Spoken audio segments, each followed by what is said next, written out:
Hi welcome back to Rankoor Gardens. ഞാൻ അഞ്ജന കൃഷ്ണൻ. അപ്പോൾ 10 റോസിൻ്റെ 500 രൂപയ്ക്ക് ഒരു കോംബോ ഇട്ടിട്ടുണ്ടായിരുന്നു. അത് ഏകദേശം 1500 പേരിൽ കൂടുതൽ നമ്മൾ അയച്ചിട്ടുണ്ട് കേട്ടോ. അപ്പോൾ ആ ഓഫറായിട്ട് വീണ്ടും വന്നേക്കുവാണ്. ഫസ്റ്റത്തത് ഓർക്കിഡ് റോസാണ് കണ്ടിട്ടുള്ളത്.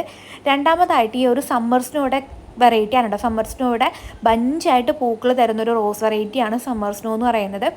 നല്ല ഭംഗിയായിട്ട് പൂക്കും. നാടനാണ് കേട്ടോ സമ്മർ സ്നോ. അടിപൊളി പ്ലാന്റ് ആണ്. മൂന്നാമതായിട്ട് വരുന്ന വെറൈറ്റി കൊത്തുമഞ്ഞ റോസ്. കൊത്തുമഞ്ഞ അല്ലാന്നുണ്ടെങ്കിൽ മാംഗോ എല്ലോ ആയിരിക്കും കേട്ടോ കോംബോയിൽ ഇൻക്ലൂഡ് ചെയ്യുന്നത്. ഇത് ഒരുപാട് വലിപ്പമുള്ള തൈകളല്ല, അത്യാവശ്യം വലിപ്പം കുറഞ്ഞിട്ടുള്ള പ്ലാന്റ്സ് ആണ്. കാരണം മാംഗോ എല്ലോ കൊത്തുമഞ്ഞ എന്ന് പറയുന്ന റോസ് ഒരുപാട് അങ്ങനെ ഹൈറ്റിന് വളരാത്തൊരു വെറൈറ്റിയാണ്. അപ്പോൾ അതിൻ്റെ തൈകളാണ്. അടുത്തതായിട്ട് നാടൻ പനിനീർ റോസാണ്. പനിനീർ റോസ് 2 ടൈപ്പ് വരുന്നുണ്ട്. നന്നായിട്ട് വലുതായിട്ട് പൂക്കൾ ഉണ്ടാവുന്നതും ചെറുതിലേ തന്നെ പൂക്കൾ ഉണ്ടാവുന്നതും. ഈ കോംബോയിൽ ഇൻക്ലൂഡ് ചെയ്തേക്കുന്നത് ഷോർട്ടായിട്ട് ചെറുതിലേ തന്നെ പൂക്കൾ തരുന്ന വെറൈറ്റി ആയിട്ടുള്ള പ്ലാന്റ്സ് ആണ് കോംബോയിൽ നമ്മൾ ഇൻക്ലൂഡ് ചെയ്തേക്കുന്നത്.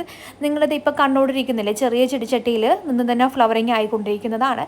അപ്പോൾ ഇതേപോലത്തെ പ്ലാന്റ്സ് ആയിരിക്കും കേട്ടോ നമ്മൾ ഡിസ്പാച്ച് ചെയ്യുന്നത്. അടുത്ത റോസ് വെറൈറ്റി എന്ന് പറയുന്നത് പിങ്ക് ബട്ടൺ റോസ് അല്ലാന്നുണ്ടെങ്കിൽ ഫ്ലെയിം ബോയാണ്ട് എന്ന് പറയുന്ന ഈ ഒരു റോസ് വെറൈറ്റിയാണ്. നിറയെ പൂക്കൾ ഉണ്ടാവുക തന്നെയാണ് ഈ ഒരു റോസിൻ്റെ സ്പെഷ്യാലിറ്റി എന്ന് പറയുന്നത്. നല്ലതുപോലെ തന്നെ ഫ്ലവറിങ് ആവുകയും ചെയ്യും. അടിപൊളിയായിട്ടുള്ളൊരു വെറൈറ്റിയാണ് പിങ്ക് ബട്ടൺ റോസ് എന്ന് പറയുന്നത്. അപ്പോൾ പിങ്ക് ബട്ടൺ റോസാണ് കോംബോയിലുള്ളത്.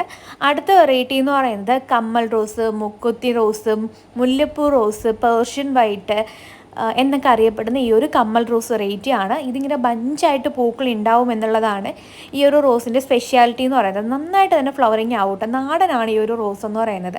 നിറയെ പൂക്കൾ തരുന്ന നാടൻ കമ്മൽ റോസ് ആണ് കോംബോയിൽ അടുത്തതായിട്ട് കൊണ്ടുവന്നേക്കുന്നത്.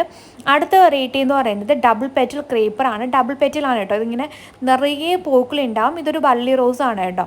റെഡും മജന്തയും വൈറ്റും ഒക്കെ ആയിട്ടുള്ള കോമ്പിനേഷനിൽ പൂക്കൾ വരുന്നൊരു അടിപൊളി വെറൈറ്റി തന്നെയാണ് ഡബിൾ പെറ്റൽ ക്രീപ്പർ. സുലോഹി അങ്ങനെ എന്തോ ആണ് ഈ പ്ലാന്റിൻ്റെ ഐഡിയ വരുന്നത്.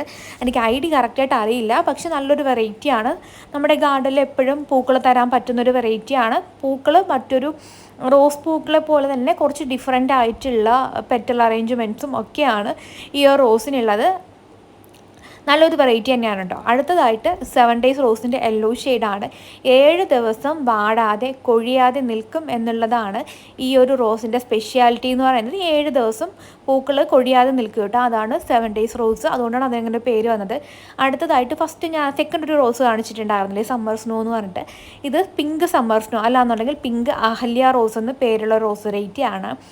അടുത്ത വെറൈറ്റി എന്ന് പറയുന്നത് നാടൻ മഞ്ഞ മിനിയേച്ചറാണ് കേട്ടോ. യെല്ലോ മിനിയേച്ചർ റോസാണ്. ഈ കോംബോക്കകത്ത് നമ്മൾ 2 യെല്ലോ ഷെയ്ഡ് ആഡ് ചെയ്തിട്ടുണ്ട്. മിനിയേച്ചർ യെല്ലോവും അതുപോലെ വലിയൊരു 500 രൂപ പ്ലസ് കൊറിയർ ചാർജാണ് പ്രൈസ് വരുന്നത്.